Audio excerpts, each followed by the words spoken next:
Olá, retados!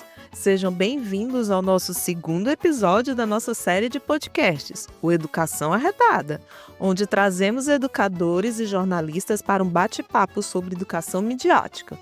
E a nossa convidada de hoje é a professora Cristiane Portela, que é doutora em Educação pela Universidade Metodista de São Paulo, mestre em Comunicação pela Universidade Federal de Pernambuco, graduada em Comunicação Social pela Universidade Federal do Piauí.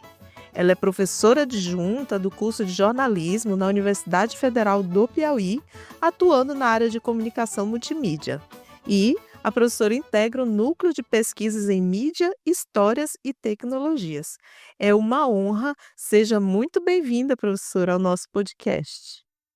Boa tarde. Então, a honra é minha sempre participar, né, aprender com vocês também, que a gente aprende muito com as dicas, com as, habilidades que vocês desenvolvem aí junto à população. Parabenizar para a iniciativa sempre da COAB, da própria COA em si, por todas as iniciativas que a COA tem feito e o que ela tem procurado melhorar, esse nível de desinformação da sociedade atual.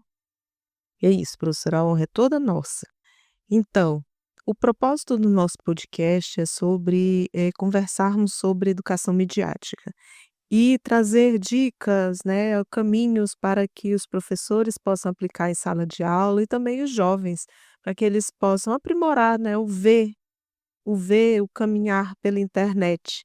Então, assim, começando a nossa conversa, nosso bate-papo, o que que é para a senhora a educação midiática?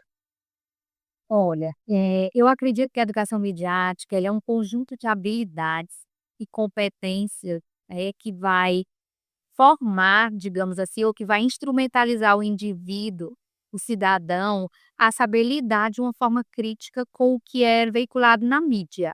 E a gente, quando fala em mídia hoje, a gente tem muita noção de internet, mas não é só internet, né? Internet é o que ganhou a visibilidade maior hoje, mas a gente tem os impressos, a gente tem o rádio, a TV nos moldes tradicionais, porque nós temos também o rádio e a TV na internet, mas a gente tem também nos moldes tradicionais. Então, assim, a educação midiática, ela vai ajudar esse indivíduo a, digamos assim, não cair em ciladas em determinados conteúdos que são veiculados hoje, que são muito questionados em termos de sociedade da informação e da desinformação também, infelizmente, né. Então, assim, ela vai habilitar esse indivíduo, esse cidadão, a separar alhos de bugalhos, digamos assim, né, de uma forma bem para esse cidadão saber, ter consciência, ter criticidade de questionar essa informação é verdadeira, de onde ela vem, o que que realmente eu posso compartilhar, o que que eu posso difundir, o que que eu posso, colocar adiante. Realmente eu tenho certeza que essa informação procede, que ela é uma informação confiável, até para saber de onde tirar essa informação, ou de onde vem essa informação, para ele estar habilitado a procurar realmente meios de comunicação confiáveis, porque hoje também a gente ainda tem essa questão que com as redes sociais, a desinformação tem, tomado rumos, digamos assim, impensáveis há algum tempo atrás, né, porque as redes sociais também elas são mecanismos de bom fazer jornalístico quando bem utilizadas, mas ela também pode ter um meio de propagar informações falsas. Sim, então a gente pode dizer que a internet, ela tem caminhos, né. É interessante que o jovem ele não entre, assim, totalmente às cegas, né, nesses caminhos, e essa educação midiática vai fazer justamente isso, né, fazer com que ele siga essas trilhas de forma um pouco mais consciente. Exatamente, a educação midiática ela instrumentaliza, né, que esse indivíduo. E aí, assim, eu não sei se é uma pergunta que você vai fazer mais adiante ou se eu estou me adiantando. Então, assim, é por isso que eu acho interessante a educação midiática ela começar desde a base, né, desde a educação que vem lá do ensino fundamental, desde ainda com as crianças esse trabalho, para que eles se cresçam nesse processo de conscientização de criticidade, do que eles devem e podem realmente consumir como informação verdadeira.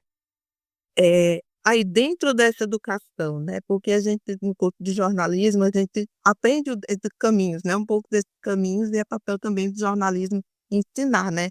Mas como professor lá dessa educação básica, do ensino médio, ensino fundamental, ele pode ajudar a combater, né? Qual seria o papel desta educação dentro das escolas? E o papel do professor para que ele possa ajudar nesse caminho, como é que ele pode fazer isso?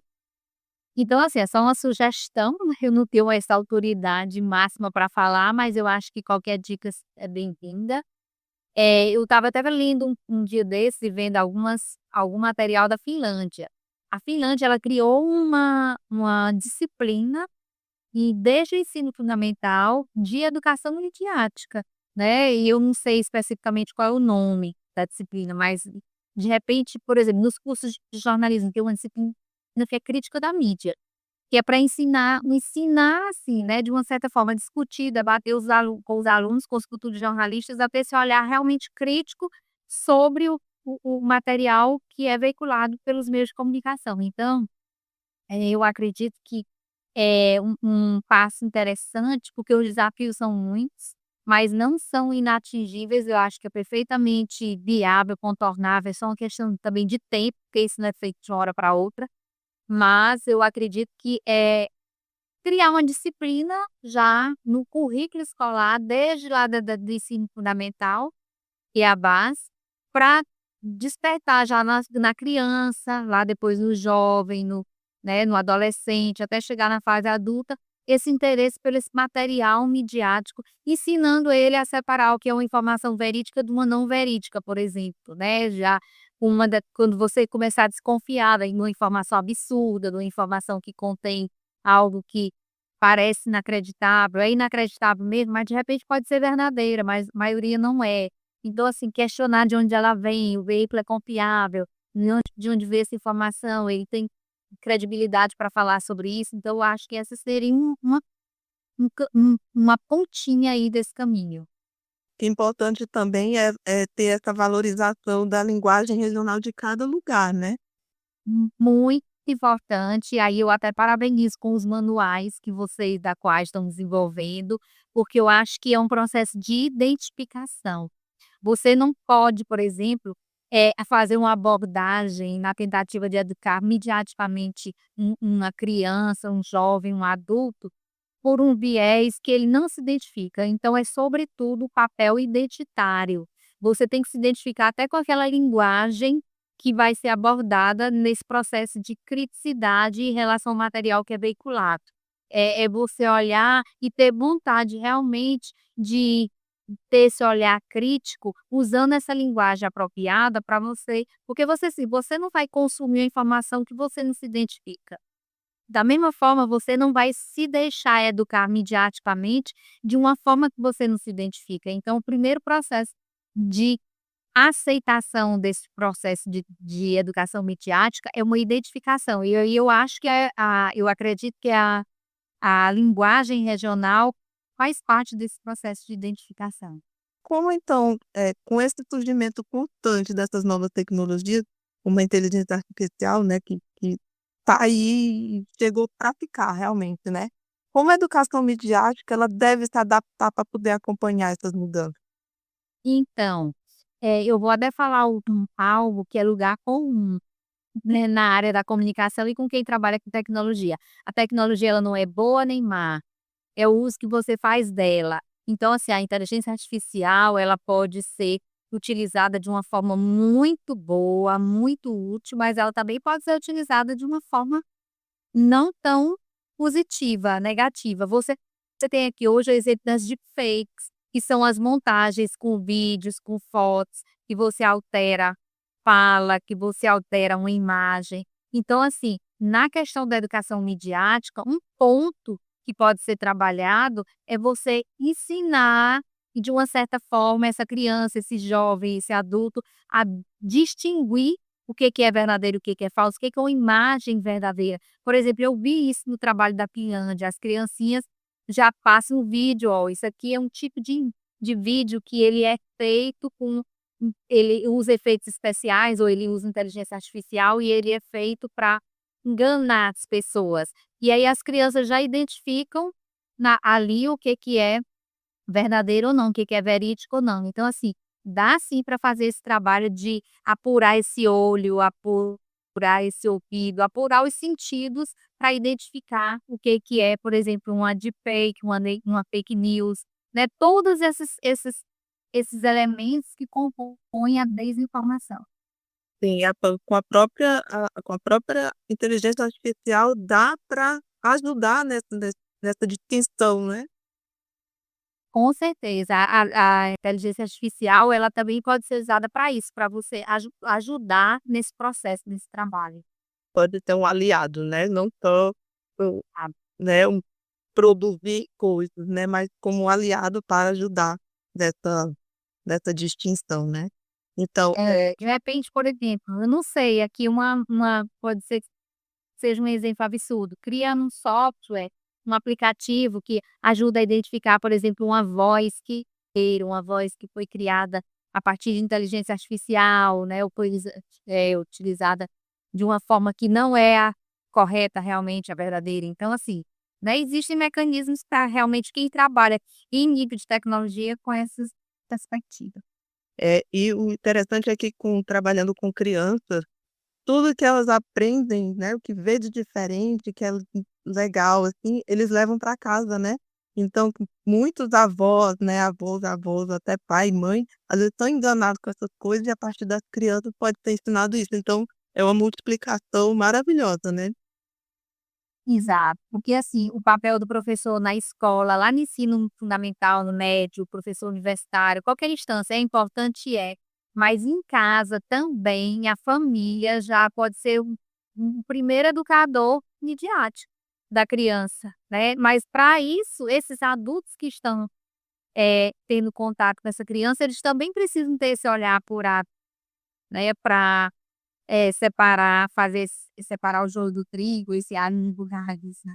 É, porque a questão do WhatsApp, né, o quanto às vezes a pessoa nem pesquisa para saber se é verdade, porque às vezes só pegar aquele título e jogar no Google, às vezes já aparece, né, às vezes no boato.org, né, ou então outro até na própria Coar Notícias também, né, que já faz essas buscas, e ele já dá para pesquisar, mas a pessoa não faz, ela se impressiona, né, é emocional, né, toca no emocional dela, ela se impressiona e já compartilha, né.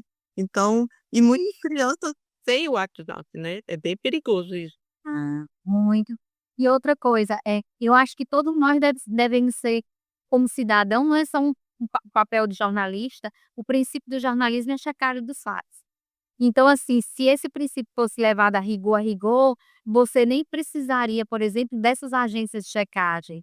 Mas, assim, por que que elas surgiram? Para combater a desinformação, porque o princípio de checagem muitas vezes foi por água abaixo. E aí entra o papel dessas agências, que são importantes hoje por conta disso, nesse combate à desinformação. É inegável. Hoje já não se pensa mais numa sociedade sem essas agências de checagem, verificação dos fatos, esse trabalho que impulsiona, por exemplo, a educação midiática, impulsiona o letramento midiático. Então, assim, é importante, muito importante, mas assim, nós individualmente, cada um deve fazer esse papel de verificar, de checar, de saber o que realmente essa informação traz de verídica. Maravilhoso, professora. Tem alguma coisa que eu não perguntei que a senhora queira falar?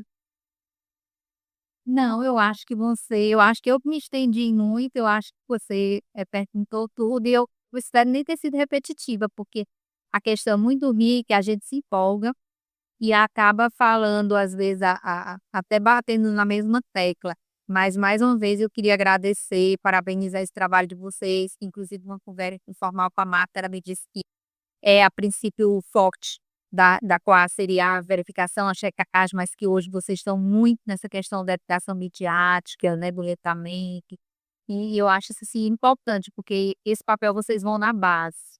Porque o papel lá da verificação da checagem já chegou numa fase que estourou, né, já está socialmente dominado, e quando se faz esse papel na base, você evita esse tipo de informação falsa ou desinformação, lá na frente. A gente vai contribuir para formar esses cidadãos, eles vão contribuir para formar esses cidadãos aptos a realmente questionar, investigar e a nem deixar brotar esse tipo de informação. Nem brotar e se brotou, nem espalhar, né. Nem dá, exatamente, nem compartilhar, nem copiar em si.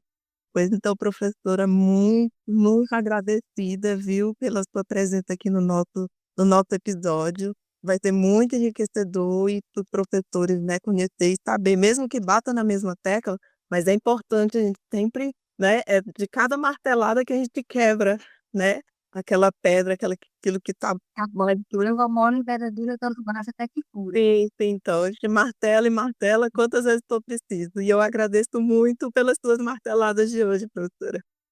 Maravilha, pois eu que agradeço essa oportunidade aí, tá? Prazer, viu? Prazer lhe conhecer. Igualmente, um abraço. Obrigada. Tchau.